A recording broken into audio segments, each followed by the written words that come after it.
दुर्गा नदी के किनारे बसा एक गांव फूलपुर।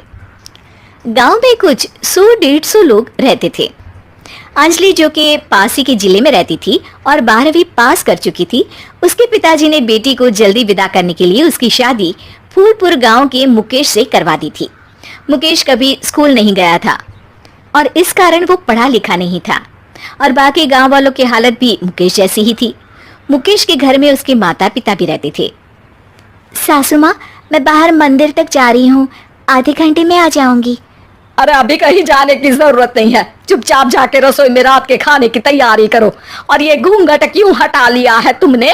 क्या पता नहीं कि इस गांव में औरतें बिना घूंघट के नहीं रहती। रात में अंजलि छत पर जाकर अपनी मम्मी से बात कर रही होती है। तभी गांव की 3-4 औरतें उसे देख लेती है और दरवाजे पर आकर उसकी सास से शिकायत करने लगती है। और क्या हुआ? अरे छत पे तो देखो, आपकी बहू मटक मटक के किसी से फोन पर बात कर रही है। दिन भर फोन पे लगी रहती है। अरे कल तो मंदिर के पास वो क्या कहते हैं, सेल्फी ले रही थी। शहर की बहू रखना अच्छा शान की बात है, पर देखना इसके लक्षण से ये तो तुम्हारे परिवार को बदनाम ना कर दे। ये पहली बार नहीं था जब सास से गांव के लोगों ने अंजलि की बुराई या शिकायत नहीं की हो। अब तो ये रोज की बात थी। अंजलि ये सब सुन लेती है। जब वो नीचे जाती है तो मुकेश भी वहां आ जाता है। सास कहती है, बेटा, लोग घर आकर शिकायत करने लगे हैं बहू के कामों की। देख लो, पति हो, संयम से रखो इसे। माँ जी, मैं तो अपनी माँ से बात कर रही थी, क्योंकि यहाँ कोई बात करने लायक ही नहीं है और अब मैं माँ के पास ही रहूंगी। वहाँ क्या रहना, वहाँ बाहर के लोग तो ठीक है, पर घर के लोग भी इज्जत ना दे सके। अरे नहीं नहीं अंजलि, ऐसा नहीं है, धीरे धीरे सब ठीक हो जाएगा, तुम फिक्र ना करो। अरे बस कुछ बोलना ही नहीं है, सर पे चढ़ा रखा है बहू को। सास मुकेश की नरम बात सुन के वहाँ से मुंह चढ़ाकर चली जाती है। मैं तो कहती हूँ हम दोनों शहर चले जाते हैं। मैं पढ़ी लिखी हूँ, मुझे वहाँ नौकरी भी मिल जाएगी और थोड़े दिनों में आप ही वहाँ कुछ काम ढूंढ लेना। अरे नहीं नहीं अंजलि, हम यहाँ ना गांव का खेत, माँ पिताजी को छोड़कर शहर नहीं जा सकते। माँ पिताजी को कैसा लगेगा और गांव वाले क्या सोचेंगे? ये कहकर मुकेश सोने चला जाता है और अंजलि की गांव वालों द्वारा बुराई का सिलसिला बहुत दिनों तक चलता ही रहता है। लेकिन अंजलि गुस्सा ना दिखाते हुए समझदारी से काम लेती है। बारिश का मौसम चालू हो जाता है। जोरदार बारिश से पूरे गांव में हाहाकार मच जाता है। दुर्गा नदी में बाढ़ आ जाती है और बाढ़ का पानी पूरे गांव की फसल तबाह कर देता है। फसल की ये हालत देखकर गांव वाले निराश हो जाते हैं और बात तो यहाँ तक पहुँच जाती है कि कुछ लोग तो अंजलि को इस सब का दोषी ठहरा देते हैं।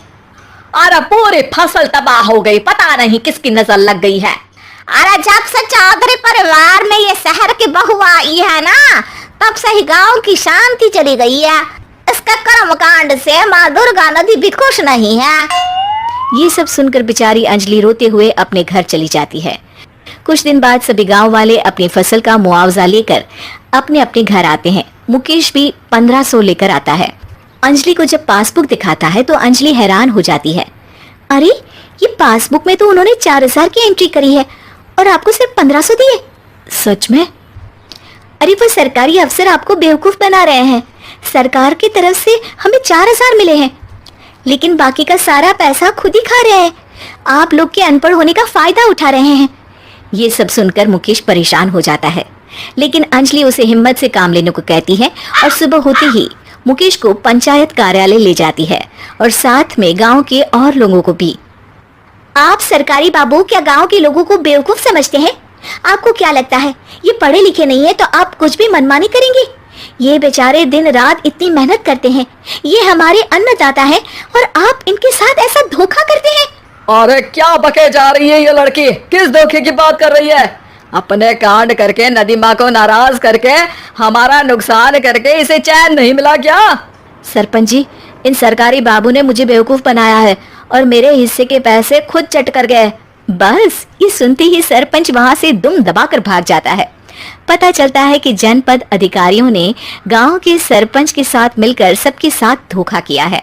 सब लोगों का विरोध शुरू हो जाता है और आखिर में अधिकारी सब गांव वालों के हिस्सों के बचे हुए पैसे उन्हें लौटा देते हैं और कई दिन तक सरपंच गांव में लौटता ही नहीं। अंजलि, तुम नहीं होती तो हम गांव वालों को तो पता ही नहीं चलता कि ये हमें हर बार बेवकूफ बनाते हैं। हाँ हाँ अंजलि बेटी, हमें माफ कर दो। हम सब तुम्हें बुरा भला कहते रहे, लेकिन तुमने ही आज हमें बेवकूफ बनाने से बचाया है। हमें तुम पर गर्व है बेटी। अब समझ आया कि सरपंच तुमसे नहीं, तुम्हारे पढ़े लिखे होने से नफरत करता था। क्यों ना इस बार हम अंजलि को ही सरपंच पद के लिए चुन ले। क्या कहते हो गांव वालों? पढ़ी लिखी सरपंच। बस पूरा गांव अंजलि के लिए ताली बजाता है और अंजलि की सास उसे खुशी से गले लगा लेती है।